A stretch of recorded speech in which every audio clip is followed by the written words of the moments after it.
The Locked On Podcast Network presents the Big 6 in 60. The 6 biggest national sports stories from the local experts of the Locked On Podcast Network. Get the real story, why it matters, what's next, who wins the big game, and more, all in 60 minutes.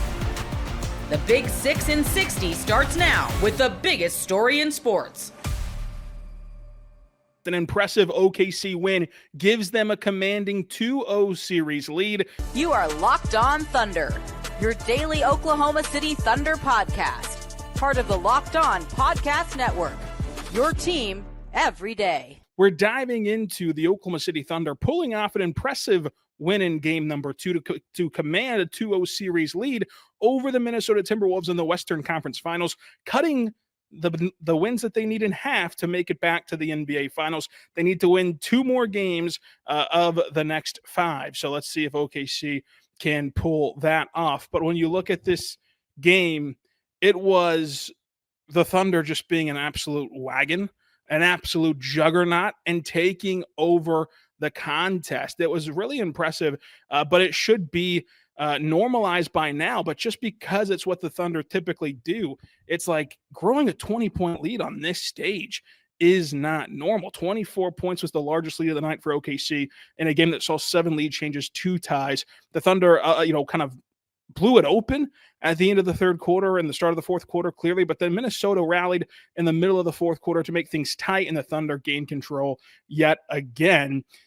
This was a situation where Minnesota, in the first game of this series, of course, losing it, but you still felt like, okay, you can still do your job here in game number 2 and get a split, head back home and feel good about yourself. And instead, like in the third quarter, this Minnesota team was outright dejected. They were outright deflated. Their body language was terrible. And if they just didn't let go of the rope completely in that third quarter, you point to that fourth quarter run and say what could have been if you just didn't let down in that third frame. Because Minnesota, really, for as great as Oklahoma City was playing, like they competed hard for 40 minutes of this game, but those 8 minutes in the third quarter really crushed them. And, you look back on that, if you're Minnesota, as a missed opportunity, because we don't know what would have happened had you not gotten yourself in that big of a hole, but you got yourself in that big of a hole because of the suffocating defense of Oklahoma City. We're going to talk about the Thunder's big 3, which I think showed up in a big way. I think that, well, it's a small sample size. They've only played in, 5 postseason rounds together so far, but this was the most cohesive, meaningful game that the big 3 have ever played together with SGA, J-Dub, and Chet. It's all starting on the defensive end. I mean, to hold Minnesota to 28% from 3 again, because you're spoon-feeding them shots that you want to live with, and you don't allow them to get consistent enough offense. I'm very interested to see what the second spectrum numbers say about Minnesota's open 3-point shots. But from the eye test, it looked like in the first half, Minnesota was able to do a concerted effort of running flare screens, getting guys curling off screens into the corner, getting comfortable shots. But that was not a consistent approach for that Timberwolves offense. A lot of these shots were quote unquote open, but they were in scenarios that they're uncomfortable with, and that led to a lot of misses from beyond the arc. And both teams lost in the sense of the 3-point battle. Both teams, neither one of them shot well. 28% from Minnesota, 27% from OKC. But the difference was the command in the paint from the Thunder. And Minnesota got that, they got that column tighter. And that's what's so deflating for the Timberwolves, is that their defense just was not there. And the Thunder made them pay. You cannot employ Rudy Gobert and get torn up like this at the rim and relinquish the spots in the mid-range that the Thunder love to get to and get outscored in the paint, etc.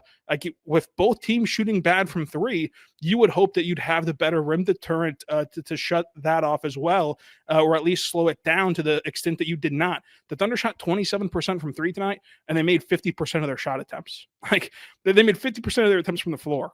That's just wildly impressive, as is their defense, which, if you're Minnesota, what's so discouraging is, both teams shot bad from 3. You only had 14 turnovers, which, yes, you don't want double-digit turnovers, but comparatively speaking to what the Thunder defense is able to do, 14 is a number that you take, especially compared to the Thunder 6. You lost the rebounding battle by 1, and yet this was a game that felt in hand for the final, quarter and a half for Oklahoma City.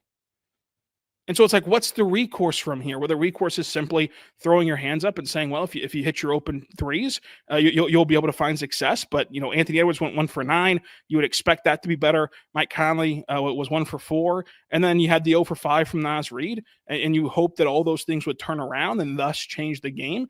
But how many times is that going to happen in what's left of this series? Can you now rattle off 4 wins from just that method before the Thunder can get 2?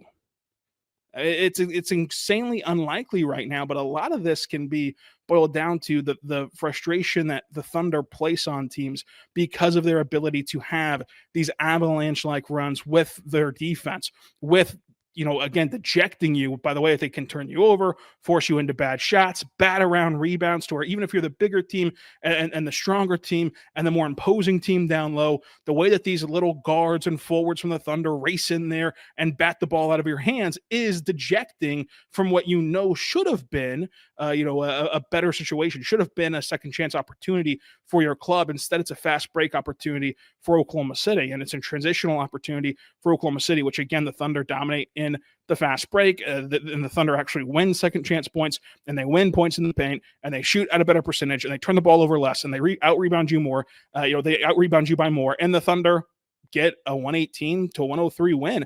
They did everything right, and the Thunder also had their top 3 guys show up, and Minnesota did not. Minnesota had Anthony Edwards, who I thought played even better than his stat sheet would say, but Julius Randle, was nothing in this game. I thought that Jaden McDaniels was really good in this game, but he, that's not enough, right? That's not your guy, the way that Julius Randle is your guy, to where if you got more from Randle, you'd feel good. On the flip side, Oklahoma City, they got everything that they needed and then some from Chet and from J-Dub, and Shea was the MVP of this league. Shea was a total dominating force in this game. The NBA playoffs roll on, and FanDuel is giving new customers an incredible way to get in on the action. Right now, when you join FanDuel and you place your first $5 bet, you'll get $250 in bonus bets if your first bet wins. FanDuel makes betting easy, whether it's picking your favorites or diving into player props from three-pointers to steals to assists. There's so many ways to bet your favorite player props. Plus, after the game tips off, you can even combine live prop bets into a same-game parlay for a chance to win big. Don't miss out. Head to FanDuel.com and claim your $250 in bonus bets today. Why did Game 2 have to look so much like the Game 1 loss for the Wolves? You are Locked On Timberwolves, your daily Minnesota Timberwolves podcast. All right. So check this out. All the things that were extremely similar between Game 1 and Game 2. Minnesota in a decent spot late in the second quarter completely falls apart at the end of the first half. They gave up, I think, like a 5-0 run in the last 25 seconds. Bad turnover, or the Dante DiVincenzo offensive foul. Yeah, it was a flop by Dort. It was also a poorly executed screen by Dante DiVincenzo. Letter of the law, it's an offensive foul. Was it accentuated? Yeah. The Thunder do a lot of that. And it's not fun to watch, but it was smart in that moment. That was a smart play. The Wolves give up a bucket on the other end.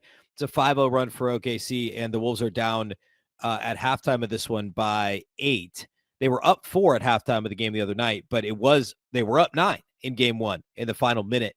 They gave up a run, like a 6-2 run or something, to close the half, and ended up only being, however that math works out, they ended up being up 4 at halftime. In this case, it was a closer game, and instead of being down only like 3, they were down 8 at halftime.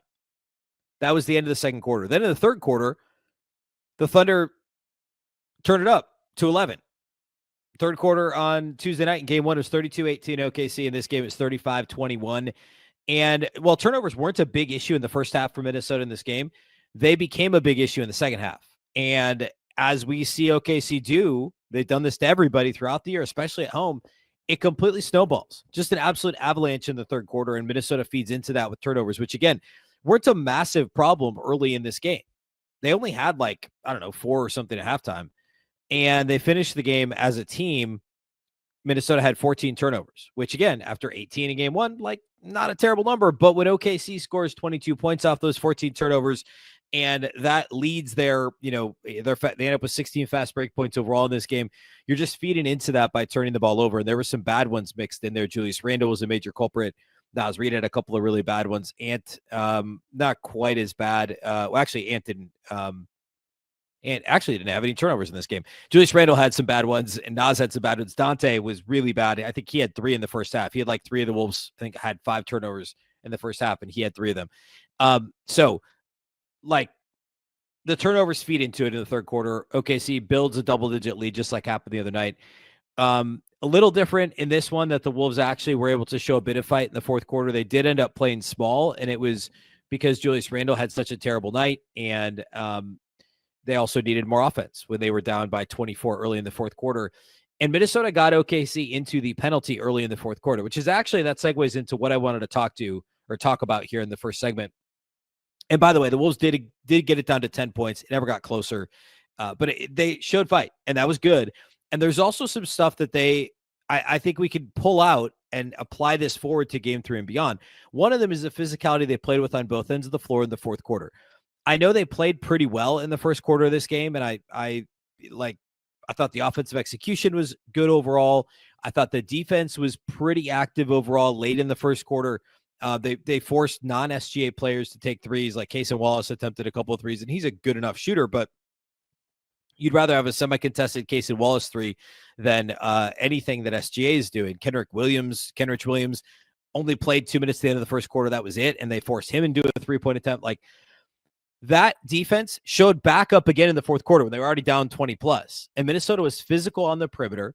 They were actually getting into the jersey of Thunder players like OKC's been doing to Minnesota through the first 2 games of the series, and being aggressive on the perimeter, forcing the ball out of Shai Gilgeous-Alexander's hands. And a lot of that, they actually put 2 on the ball, kind of similar to what they did in the fourth quarter, that massive comeback they had in February against OKC when they were down 24, came all the way back and won in overtime. They did a bit more of that in the fourth quarter. And on the offensive side of the ball, Minnesota got OKC into the penalty early in the fourth quarter. And that actually led to Minnesota shooting more free throws in this game than Oklahoma City, which I never thought is a thing that would happen. And if you watched, Minnesota had 1 free throw in the first half. I think OKC only had like 8, but still Minnesota had 1 in the first half. They had 25 in the second half. And a lot of that was because they were getting non-shooting fouls, but had already gotten the Thunder into the penalty. And that was because Minnesota was actually trying to turn the corner, be aggressive on the perimeter, instead of trying to kind of short circuit, have a workaround of like, let's dump the ball into the high post and work off of that, where OKC can dig at it. And they're in rotation, but they kind of want to be in rotation. And we try to, they're going to front or whatever, and we're going to try and throw a lob over the top to Julius Randle or Rudy, and they're just going to get stripped as soon as they bring the ball down below their waist. Instead of that, how about, Anthony Edwards and even Nickeil Alexander-Walker and Jaden McDaniels, who both had success doing this in the fourth quarter, just turn the corner and put pressure on the defense. And this officiating crew, I thought, did a better job than the game 1 crew, at least in terms of calling some of that stuff on the perimeter. I should also point out, as long as I mentioned officiating, the fourth quarter was different than the first 3 quarters because, I do think Minnesota being a little more aggressive, just trying to get around on the perimeter, trying to get their head and shoulders past guys. The officiating was it was being called tighter in the fourth quarter than it was in the first 3. Overall, though, not a terrible job by the Scott Foster, Tony Brothers. I can't remember who the third official was. Pat Frayer, maybe. Better than it was in game 1. I thought they did a better job. They had more control of the game.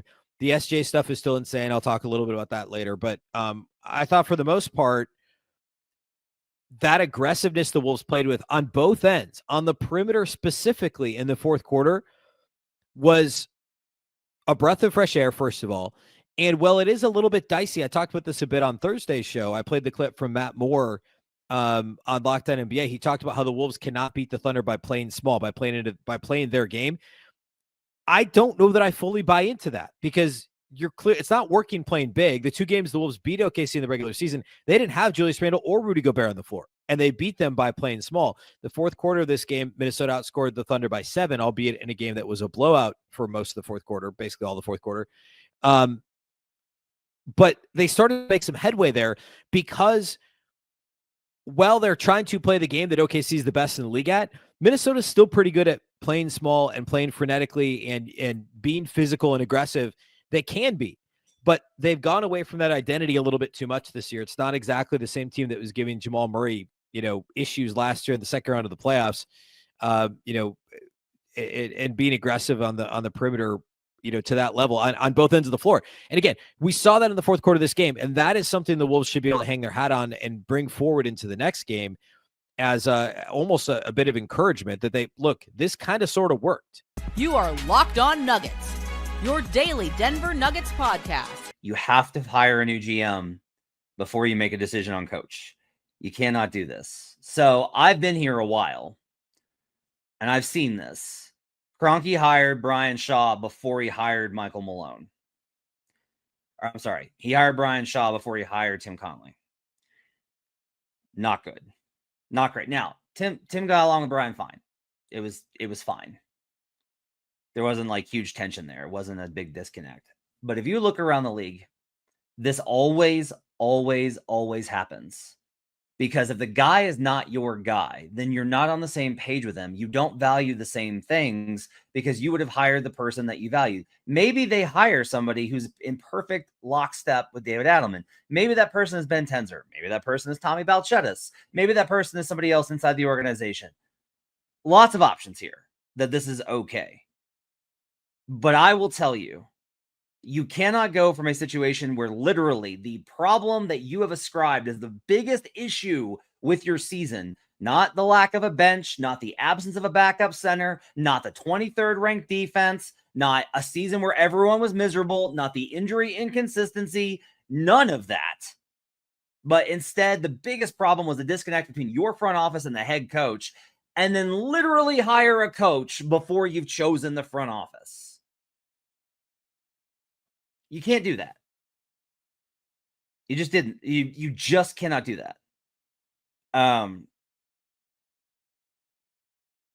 That is, I think, a huge problem. They're setting themselves up here where if they hire Tenzer, I don't have an issue with it. Ben Tenzer been around the organization for a long time, has managed the cap, is very smart, is well respected, has done a great job with the gold. Talked to him for an interview about PJ Hall earlier this year, actually. They think Ben would do a great job. And they know each other enough to where maybe that's like in line and this new blood can be a good enough bridge, right? Ryan mentioned it. There was a lot of speculation. A lot of people thought that Tenzer was going to be announced as the new GM. That might just come as early as tomorrow. Who knows? Okay. I will tell you that I will be skeptical until I know that Stan Kroenke hasn't hired somebody else. I will say that David Adelman, in my opinion, was a Josh Kroenke hire and not a Stan Kroenke hire. I don't think it was hard to convince Stan because it would be cheaper.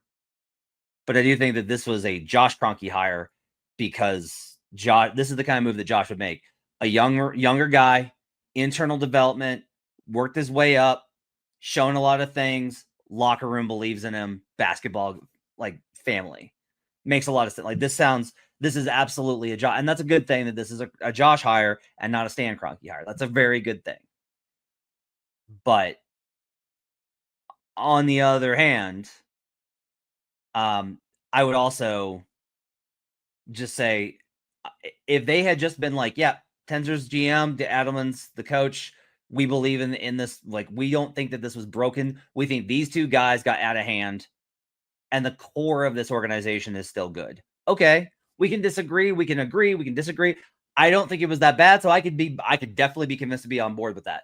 What I'm not going to be on board with is if they bring in a new GM, if they keep Tenzer and then add somebody above him and then bring over a consultant. When you start doing this, there's like multiple. I think having a lot of people in a room that disagree is a great approach to building any sort of organization, and including basketball. There's a lot of examples of that. I do think the hiring of David Adelman is good. I do think that Adelman is likely to invigorate the offense and defense. I think Swipa was insane about I will tell you, I think the zone stuff was completely overrated in the Thunder series, just me personally. I just think that was a whole lot of overestimation of what that actually did. But I think Adelman did do a lot of really smart adjustments especially in the Clipper series. I thought he was a master. I think he was masterful in that series. The players trust him. The players believe in him. That's a big deal. He hasn't given them any reason to doubt him. He's been successful when he's taken over. He was successful to end the season and in the playoffs. And one of the things that I always asked with Malone was, I said, who are you going to get? Who's going to be better? Who do you know is going to be better? And I think, honestly, a good question with David Adelman was like, who are you going to get that you knew was going to be better? You were going to have to take a chance on an unproven assistant, or you were going to have to overpay for a coach like Jeff Van Gundy, who hasn't been a head coach in this league in 2 decades. And that's a real problem. Like that would be a very big concern. You can hire somebody like Mike Budenholzer, but Mike is very rigid in his ways. You can hire a coach like Frank Vogel. I think Frank's an amazing head coach. I have like the highest of respect for how Frank Vogel has conducted himself and his coaching philosophies. Offense has never been good, period. And dot. Never been good. Never been good. I'll be very interested to see what Adelman does with reshaping his staff. That's another question I think that has as well. All right. I got a lot of the comments I'll respond to in the last segment. We got some interesting comments I want to get to here tonight. As far as Kroenke's comments, I did not understand. Oh, and I want to say this. This is a public thing. I should have been at the press conference today for both you as listeners, you as the audience, you as our community, and for the Nuggets to be present at that. I have live show commitments for the NBA playoffs that I can't break on within a day's notice. And I totally understand why these press conferences are always given on short notice. I just couldn't be there. It's not like they missed me, but I felt like I should have been there and I wasn't. And I just couldn't get out of various shows I was doing for various jobs that I do. So bummed that I was not able to be at Josh's press conference today. He always is really impressive when he talks. He always carries himself in a really great way. The message is always good. The idea of internal development, would that be in the reality of the tax situation, of the cap situation? There's a world in which this works. I will lay it out for you because I am told I am always too negative. So I will lay this out for you. Julian has moment in game 6, right? Julian actually was tracking pretty well. Julian's is never going to be a good defender, but he will probably get to be passable. And Julian has an extremely good floor game. Julian has a really good shooting motion, and Julian has a real confidence in his offensive flow. Julian's going to be a good offensive player in this league, and he will probably wind up as a C- defender. It's fine. So that's Julian. Julian can make a big leap this year, and that can help.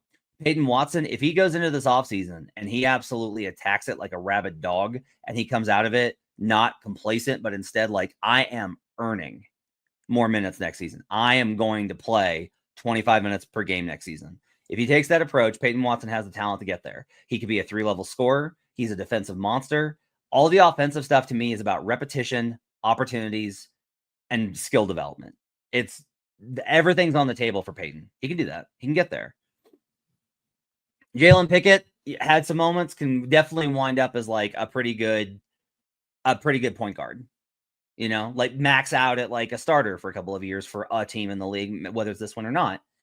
I think that's definitely on the table. I would not have any problems with Jalen Pickett being a backup point guard in this league. Hunter Tyson is a different question. Maybe he can make a leap. Who knows? Like, I don't want to count Hunter out. He's a professional basketball player.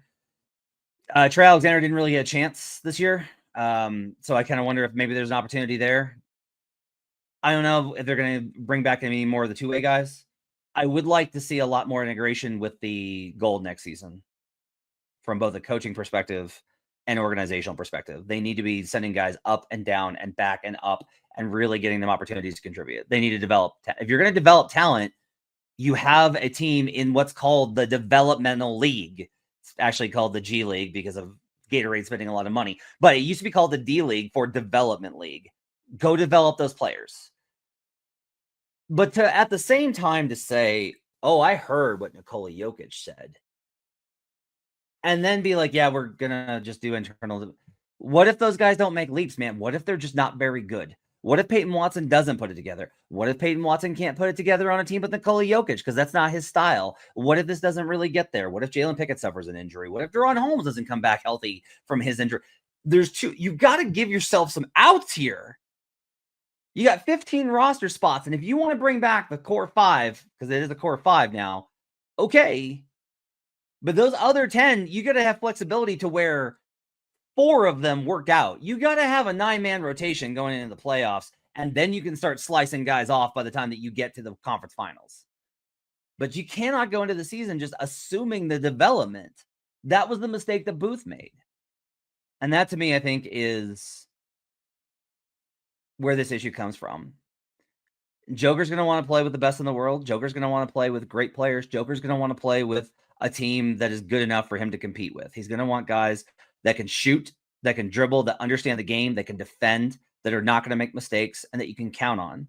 He's going to want his guys, Aaron and Jamal and Mike, to be able to get a rest. And I just don't know if you can do this. Now, I also don't know what the trade market is. Here's a big thing is just like, and Ryan, I've talked about this pretty consistently, is when we've talked about the trades, Swipa seems to be of the opinion that what Swipa wants is he wants the Alex Caruso for Josh Giddey trade. That's what he wants, is like a steal where everybody's like, how could you, like, I got text messages from 3 different executives that night being like, not saying this, my words, I hate Sam Presti. How did he do this? Right? He wants that kind of a deal because every franchise, I think, wants that deal. Those are just very rare. And you have to have something like a Josh Giddey. And I don't think that Peyton Watson even is a Josh Giddey level asset. Like, look at where Josh Giddey was selected. Right? So I don't know what this entails, but I do think that going in and being like, they could also say this though. Like Josh can have given everyone the impression and said, I'm saying Josh because if I say Kroenke, it's confusing.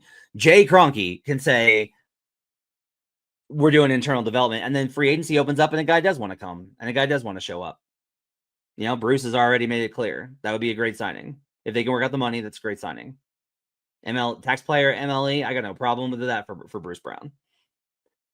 But they are very limited in what they can do. And I understand that. And that may be the reality. But also, if you're going to do that, then you should not be like, oh, I understand what Joker's. You'd be like, yeah, we're in a bad spot and we're going to work tirelessly to try and build out of it. We're going to work the phones constantly.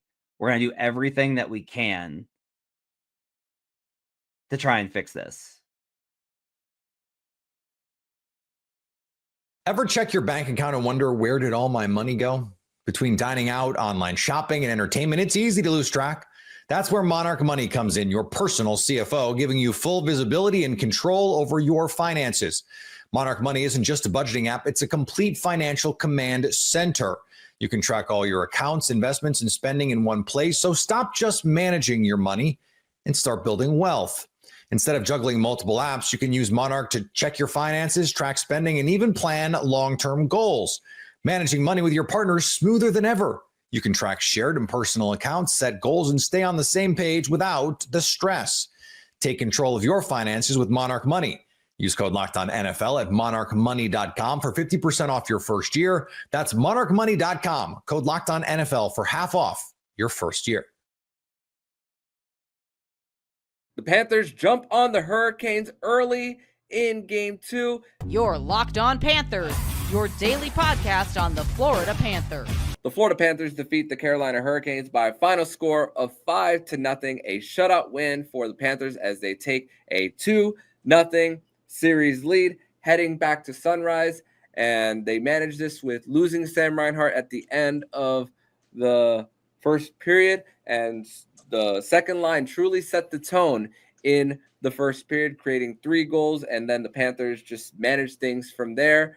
And another shutout win for the Panthers. And Nick, wow, what an outstanding hockey game. And it's crazy because 2 years ago, when the Panthers faced off against the Carolina Hurricanes in Game 2 after they won Game 1 in quadruple overtime, the Carolina Hurricanes really pushed a lot of the offense then.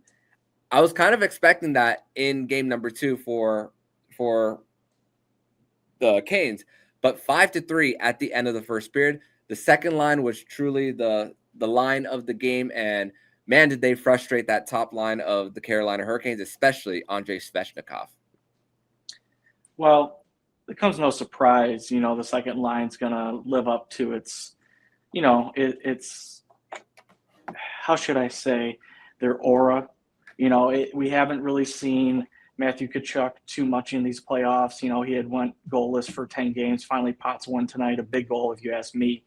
And then, you know, you have Sam Bennett being Sam Bennett doing Sam Bennett things. And now you have Verhaeghe that's putting the puck in the back of the net, although his shot was tipped tonight. But you know what? I don't care. It went in the back of the net. So it's good to see that the identity is still here, that they never quit. But what's funny to me is that both pregame shows have said that they expect Carolina to come out fast and to really take it to the Panthers. Where has that been?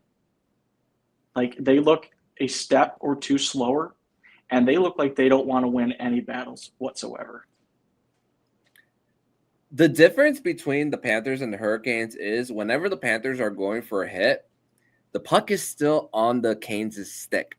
While the Panthers, whenever they're ready to absorb the Carolina Hurricanes finishing a check, the puck is already out, and they're just getting there. There was a few times where the puck was in the Panthers' D zone. There's one of the wingers on the half wall, and there's already the center going north, puck support, and then they're backhanding it, and then whoop, they're already out of the zone. So you think with the possession heavy Carolina Hurricanes, with going into the first, after the first 2 rounds, 58% in shot attempt share, through 40 minutes they were 38%, a 20% drop off for the Carolina Hurricanes after 40 minutes. The 5, and that's at 5-on-5.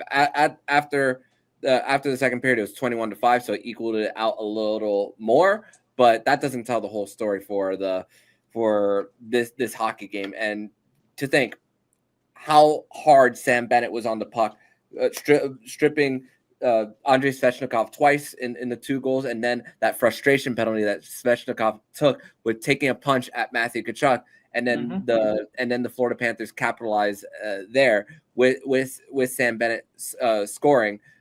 And the thing is, Nick, that it's also, you could add on another goal scorer for the Panthers. 18 goal scorers with Gustav Forsling on that first one, on that first goal. But it all started with just the forecheck. If it wasn't one Panther coming in from one half wall and then the Carolina Hurricanes trying to rim it around, it was another one. So it was like literally no time and space for Carolina. So for all this talk that Carolina has a suffocating forecheck, they had it a little bit in the first game. Let's be honest. They were able to, get some chances. This game, there was none whatsoever. Maurice had a masterclass plan. He was able to adjust and make the changes necessary. I have not seen Rod the Bod actually make the changes necessary. And I'll say it right now. This is probably why that team will not get over the hump, is because they fail to make changes when they need to, and they don't have the bodies or the personnel to take it to the next level. Now, what we saw in the first 5-10 minutes of this game, that's all you really needed to see what this game was going to be. It's very worrying if you're a Hurricanes fan. It is very delightful if you're a Panthers fan right now, and you have to wonder, can they get better? Can they get better when the moment gets bigger? Yeah, and it's funny because you think about, even from Craig Berube talking with the Leafs about everything's mental. I wonder if that's going to be the message from Rod Brind'Amour to his squad about everything being mental, because this is for the most part, the same group that the Panthers faced 2 years ago, and they were still having a hard time with their high-end scoring. Yeah, there's promising players in Logan Stankovic coming in from the Mikko Rantanen trade, and all that talk about Svechnikov missing 2 years ago, and then he has a game like this, and then just the fact that the Florida Panthers were able to once again wear them down and also get into their heads. I mean, Brad Marchand got a little bit of revenge on Shane Gostisbehere, which he said it was no big deal that the same morning, and then he gets a cross-check on him that went uncalled later on. Sebastian Aho was trying to mess with Nico Mikkola, the Condor, towards in the third period as well, when things were starting to get out of hand. I mean, that was another thing about just the Panthers, and to think that all of this with losing Sam Reinhart, which we'll discuss more about in segment number 3. But the fact that they had to continue rotating a different fourth liner onto that top line. We saw Gadjevich there. We saw Tomas Nosek. Not the first time we've seen Tomas Nosek on that line. And then even with Gadjevich on taking a shift on the second line, there was a feed that Verhaeghe had. I mean, Verhaeghe had 3 assists, and he almost had a 4th one with that chance to Jonah Gadjevich if Logan Stankoven didn't get on that back check.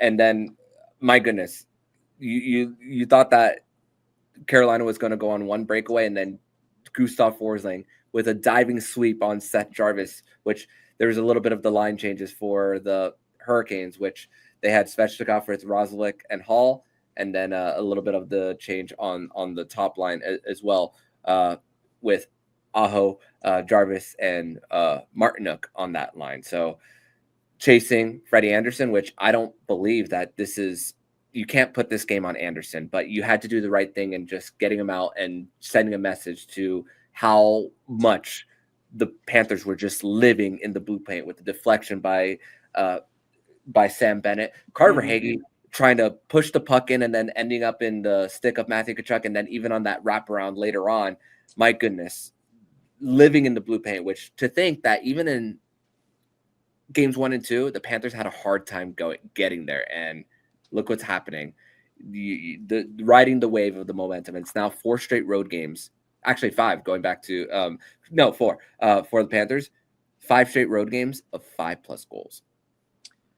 So I think all the cylinders are going in this Ferrari that Paul Murray said that he's got to, get in control when he said he was going to be, when he was in his introduction becoming the coach of the Florida Panthers. But you can tell the mentality of a team when you see how the coach reacts to calls and how they react on the bench. Game 1, Rod was hot after the Aho penalty, the retaliation. Listen, we've watched sports for a long time. It's always the guy that retaliates that's always going to get caught. Okay. Am I okay with what Lundell did as far as like getting the stick up high? I'm not for that, but listen, it drew a penalty. And then I think later on he said we lost the game because of that call. I'm like, really, Rod? That early? Come on, man. So, and now this game, I think it was after the first period, you just see him storm right off the bench and go right into the locker room. Like, Panthers are in his head. They're in Aho's head. They're definitely in Svechnikov's you-know-what, because that's basically what they were saying.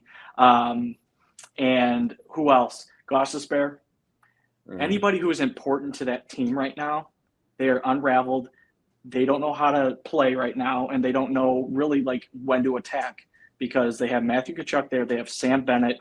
Mikola is getting into it.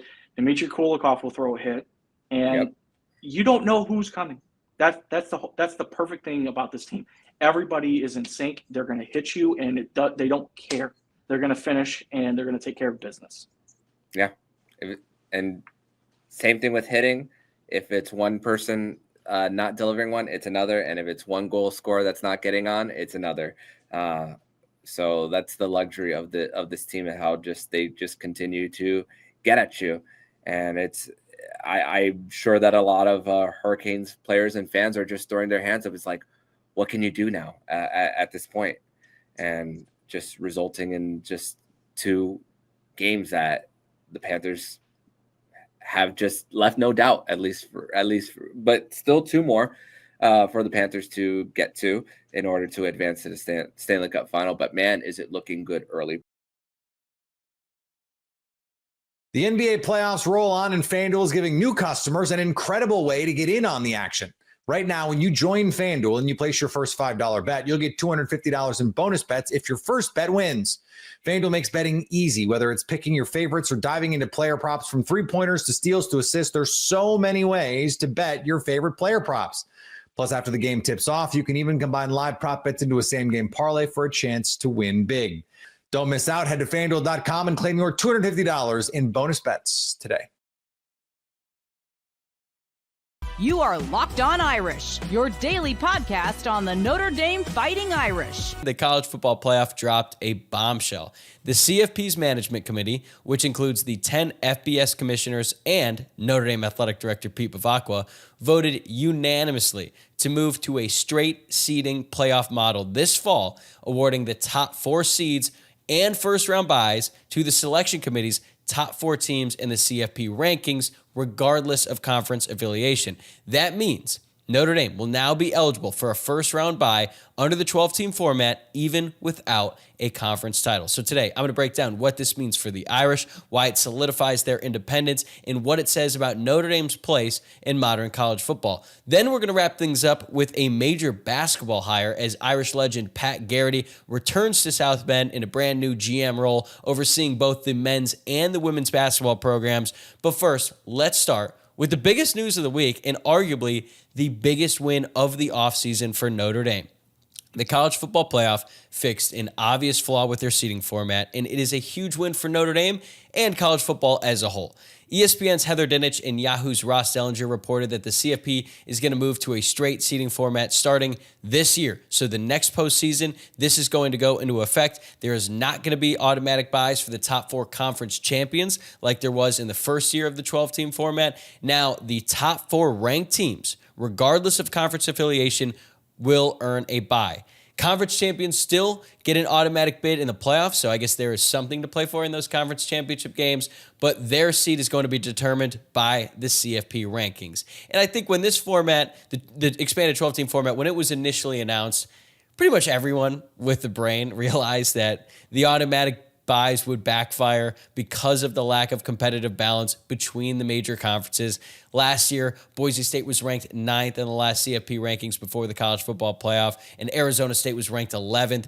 They earned byes as the 3rd and 4th seeds just because they won their conferences, but also Boise State was the highest ranked group of 5 team, and Arizona State was right behind them after they had won the Big 12. Meanwhile, Texas, who's in the SEC, and Penn State, who's in the Big 10, both those teams were ranked higher. They had to play in the first round because they did not win their conference championships. That did not really make sense for a system that was meant to reward the best teams in college football. They wanted to get more people invited to the party, which they did, but then they restacked the rankings in the seeding, and it just did not make any sense. So under the original 12-team format, Notre Dame was explicitly excluded from earning a first-round bye because they didn't have a path to a conference championship. But that restriction is now gone. And according to Dinich, the vote to implement the change was unanimous among the College Football Playoff Management Committee. That level of unity, you can't get 11 people to agree on anything when it comes to college football. So the fact that this was unanimous tells you that there wasn't much of a debate. And I'm glad that common sense prevailed in these discussions. And this is no doubt a huge win for Notre Dame, because the only thing better than hosting a first-round game is skipping it entirely, and that is now on the table for Marcus Freeman and the Irish. Now, if the Irish finish in the top 4, they can rest, they can heal, and they can prep during that first-round week, just like the other top teams in college football. So there's never going to be a situation where Notre Dame goes through the regular season undefeated, and then they have to play one extra game. That would not have made sense if that did happen. Fortunately, it did not. Last year, Notre Dame was ranked 5th, and they weren't eligible for a bye anyway, but it could have affected future teams. And this change allows Notre Dame to play their national schedule, avoid conference politics, and still have access to the highest reward in the postseason and have an easier path, or at least not an easier, but the same path as anyone else in these situations. And I also think it's great for college football because now the system rewards the best teams, not just the most conveniently located champions. It emphasizes wins and performance over conference politics. And I have been very vocal about my just pure disdain for conference realignment ever since it started, dating back over a decade ago, right? Like there's been a lot more movement in recent years with like Oklahoma and Texas going over to the SEC and then USC and UCLA going to the Big Ten, which led to the demise of the Pac-12. This has been going on for a long time now, and it has led to a lot of unfortunate changes in college football. Rivalries are dead and things like that. And it felt like when they created this format, it was just a way to compromise with some of the conferences that, aren't at the same level as the Big Ten and the SEC. But now conference championships do still matter. Like even the Big 12 and the ACC, their conference champion will get an automatic bid to the playoff. And it actually allows teams who are on the outside looking in, or maybe they're on the fringe of the top 12, they can still win their way in. So there is going to be some drama. There is going to be some intrigue with these conference championship games, but then they don't get the benefit of a first round bye in a third or fourth seed like it happened last year. And I also think it creates a lot more competitive matchups in the early round. So last year you had games that they weren't really that competitive, but let's say that this new straight seeding model had been in effect this past season. The first round games would have consisted of Boise State at Indiana, which would have been an awesome game, Clemson at Notre Dame, which would have been great, Arizona State at Ohio State. That would not have been great, so this doesn't really support my argument. That probably would have been a bloodbath, just knowing what we know about Ohio State and their run through the playoff last year. But then SMU at Tennessee, like those are intriguing matchups. None of the first round games are competitive last year, but I think that in this format, 3 of those games are probably competitive. I think Boise State and Indiana would have been good. Clemson at Notre Dame would have been awesome. Not going to talk about Arizona State, Ohio State. They would have won by like 60. SMU at Tennessee, I mean, it's hard to say. It felt like Tennessee was a lot better than SMU going into the playoff, but then you look at what happened with Tennessee against Ohio State, at least, that could have been a fight, right? SMU didn't look particularly good against Penn State, but it would have been better probably than what we saw with SMU going up against Penn State and Tennessee going up against Ohio State. And I also think it creates better second round matchups too, because you don't have a team like Oregon who had the top seed in the college football playoff, which they earned. They went undefeated in the regular season, won their conference championship game. Well, here's your reward. You get Ohio State in the second round after a bye. Like, that didn't really make sense, that their reward for being the best team throughout the college football regular season was to play the eventual national championship in the quarterfinals. And imagine telling fans that a team ranked 11th deserved a bye over the 5th ranked team. Like, that just doesn't make any sense. And now the rankings matter more. And even though fans love to complain about the rankings and they don't always get it right in the lead up, I do think they always get it right at the end, and that is going to lead to the exact way that the seeding is figured out. And I want to see teams, the best teams, go as far as possible and play each other on the biggest stage. And I think this is more of a possibility now with the straight seeding model. And I understand that last year the teams who did have the bye week were 0-4 in the second round matchup. So maybe some fans think it's better to play in that first round. And, for Notre Dame, having a home playoff game was really fun. But I also think that the reason the teams with the bye went 0-4 has way more to do with the individual matchups than the teams who had the first round game having any sort of competitive advantage. Like, each team who won in the second round was favored in that game. Ohio State was favored by 2.5. It looks like they should have been favored by 30. Texas was favored over Arizona State. That game came down to the wire, but Texas won. Notre Dame, Georgia, that line went back and forth, but Notre Dame was favored by 1 on FanDuel at kickoff. Penn State, Boise State, obviously Penn State was favored in that game. So it's not the fact that they had a bye, it's just that they were going up against better teams, partially because of the seeding model. And I think in the case of Georgia, the fact that Carson Beck was hurt certainly played a role. And Oregon had already beaten Ohio State in the regular season, but that was at Oregon, and it was a very close game. And as much as I loved being in Notre Dame Stadium for that first round playoff game against Indiana, that was an electric atmosphere, maybe the best atmosphere I have ever experienced inside that stadium. It would have been nice to have Riley Mills for the rest of the college football playoff. He suffered a torn ACL in that game, and his absence was certainly felt in that loss to Ohio State. The more playoff games you play, the more likely you are to encounter serious injuries to starters, just like when Cooper Flanagan ruptured his Achilles tendon in that game against Georgia. Obviously, that didn't matter with the seeding, but I'm just saying the more of these highly competitive games you play, the more likely you are for guys to get hurt, and that could affect your chances at making the national championship. So would I want more home playoff games? Yes, but if the option is there to have a bye, I am taking that 10 times out of 10. So this isn't just a win for Notre Dame. This is a win for logic. A straight seeded playoff makes the sport better, the postseason more fair, and now Notre Dame controls their own destiny just like everybody else. Ever check your bank account and wonder, where did all my money go? Between dining out, online shopping, and entertainment, it's easy to lose track. That's where Monarch Money comes in, your personal CFO, giving you full visibility and control over your finances. Monarch Money isn't just a budgeting app, it's a complete financial command center. You can track all your accounts, investments, and spending in one place, so stop just managing your money and start building wealth. Instead of juggling multiple apps, you can use Monarch to check your finances, track spending, and even plan long-term goals. Managing money with your partner is smoother than ever. You can track shared and personal accounts, set goals, and stay on the same page without the stress. Take control of your finances with Monarch Money. Use code LOCKEDONNFL at monarchmoney.com for 50% off your first year. That's monarchmoney.com. Code LOCKEDONNFL for half off your first year. You are Locked On Commanders, your daily podcast on the Washington Commanders. Part of the Locked On Podcast Network, your team every day. We are going to talk about Terry McLaurin. Talked about Terry McLaurin yesterday in our opening segment. Here we're going to move it down just a little bit because, again, it's not super spicy. It's not super problematic, but there is just the extra layer of this conversation of, okay, we expect him to get his contract. I think everybody expects Terry to be a Commander and to stay a Commander, but what could that contract potentially look like? So if you missed it yesterday, Washington Commanders star receiver Terry McLaurin did sit out or miss the last day of workouts, according to reports, for the voluntary portion of the session. It's voluntary, not a huge deal, but there is the opinion or the impression that it does have to do with his looming contract situation. He's currently playing on an expiring contract, only has this year left on the deal, would like a new deal. You presume the Commanders would like to keep him around.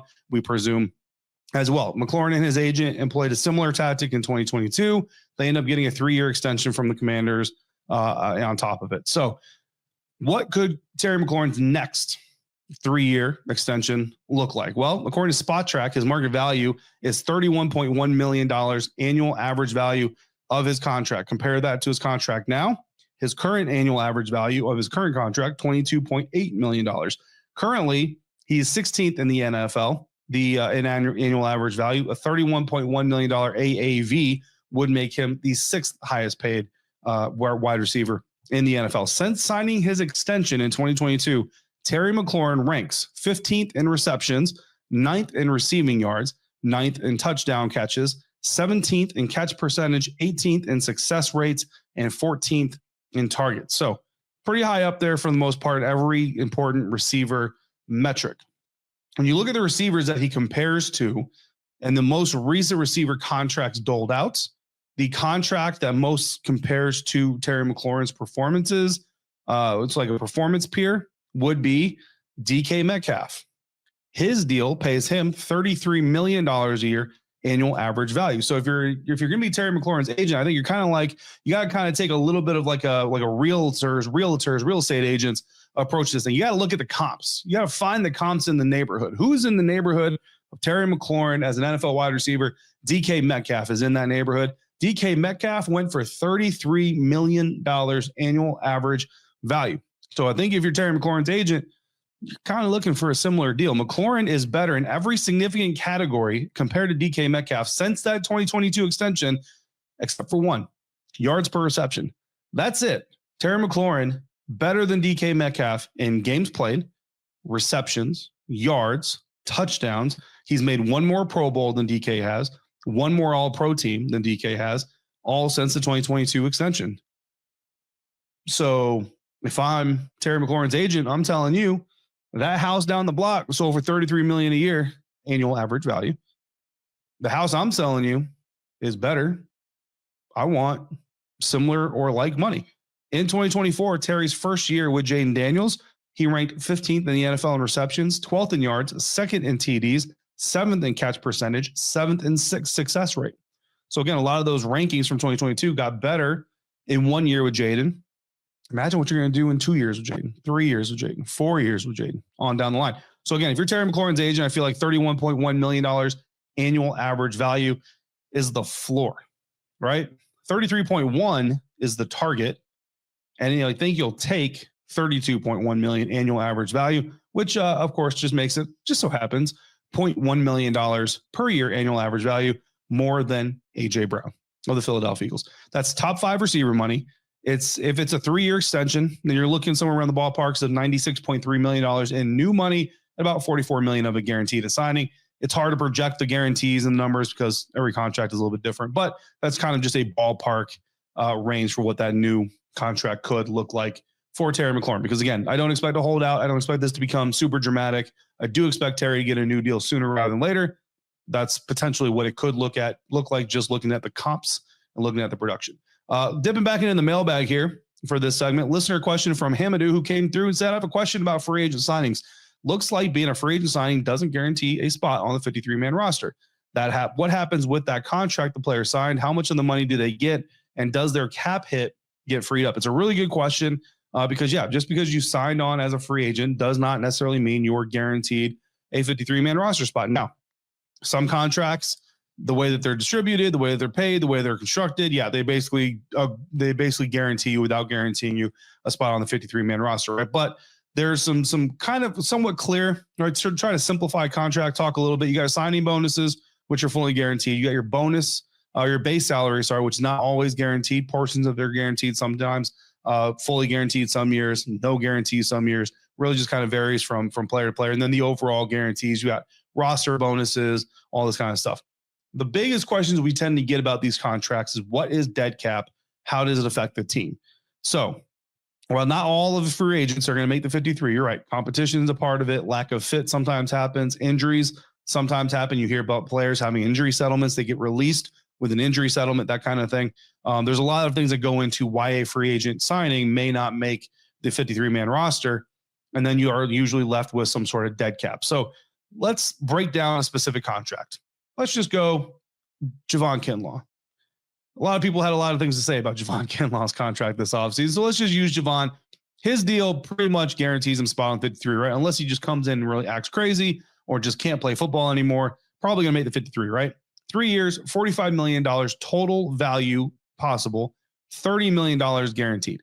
So the Washington Commanders, when you look at that contract, the Washington Commanders have to account for all $45 million of the potential contract value against their salary cap over the life of that deal while he's on the team. As long as Javon Kinlaw is on the team, all $45 million of that money has to be accounted for, whether we think he's going to get it or not. Well, that doesn't necessarily mean that all that money will get paid out. Only the guarantees are guaranteed. Everything else is up in the air. Could be games played, could be sacks, could be tackles, could be Pro Bowls, could be if the team makes the playoffs. Like there's a lot of different types of incentives, okay? At the end of the year, any of the non-guaranteed money for that year specifically that did not get earned in those incentives goes back to the cap pool for the next season. Since it is a new deal, if the Commanders were to say release Javon Kinlaw this year, then the full brunt of the $30 million guaranteed would become dead cap, but not the $45 million, the $30 million. However, let's say they release Kinlaw after, say, 2025. There's 2 years left on his deal. $23.2 million of his guaranteed $30 million would be left remaining. That would be his dead cap number, $23.2 million. If they release him before June 1st of 2026, $23.2 million is what the dead cap number would be. That would mean that the Washington Commanders would still have to eat $23.2 million of their 2026 salary cap, accounting for Javon Kinlaw. So you'd be paying out that money accounting-wise without having a player to fill that money, if that makes sense. Now, there is an avenue for teams to kind of thin the pain of doing something like this here. A post-June 1st release allows teams to designate up to 2 players as post-June 1st releases while releasing them earlier than June 1st, usually so they can go find a new job, right? From an accounting standpoint, the team can then spread that dead cap hit. So for the Commanders in this situation, it would be $23.2 million. They can spread that dead cap number between the current year, which would be 2026, and the next year, which would be 2027. So in theory, if they split it down the middle, Washington would only have to eat, say, $11.6 million in dead cap in 2026, and then another $11.6 million in 2027 versus the whole 23.2 in 2026. Of course, they could also just wait and release him after June 1st instead of designate him as a post-June 1st release and have the same impact on their salary cap. In 2026, Javon Kinlaw is scheduled to account for $16.2 million of the salary cap spending. So if they release him as a post-June 1st release and they take the $11.6 million split, then they would actually gain about $4.6 million in cap space. And I say about because the team always has to account for its top 51 contracts. So when you release Kinlaw, he comes off the top 51, but whoever was 52 now becomes 51 and say their contract is worth $200K. It's not 4.6, it's 4.4 that they would actually say, right? This is why when people lost their minds over the Javon Kinlaw contract, I try to tell those of you who heard those episodes, everydayers, you're going to remember this. It's not anywhere near as bad a contract as the national media would try to make it sound. Literally, if it doesn't work out in 2025, the Washington Commanders can get rid of Javon Kinlaw and actually save about $4.5 million.